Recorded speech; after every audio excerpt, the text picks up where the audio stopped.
पैसा वैसा फंसा हुआ चार्ज लग जाएगा। हाँ? पैसा वगैरह फंसा होगा ना सर हाँ। तो चार्ज लग जाएगा। कितना चार्ज? 590 रुपये। 590 रुपया? इतना में कितना कौन चीज़ का चार्ज है? सर्विस चार्ज है। इसे तो दवा में ठीक करता है 100-200 लेता है। वो चला गया भैया 100-200 वाला जो है ना। अरे हम लोग का मशीन वहाँ भी है वो। 100-200 का कैसे ले लेगा भैया, मान ना सकते हैं।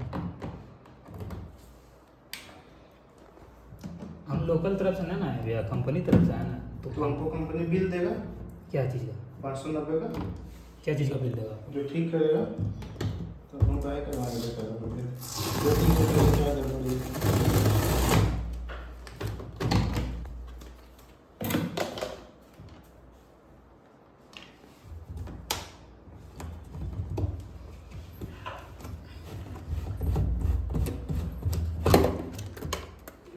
ये है ना,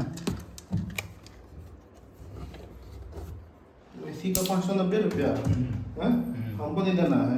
अब रख दीजिए सिक्का उसी में, जबरदस्ती खाली कटी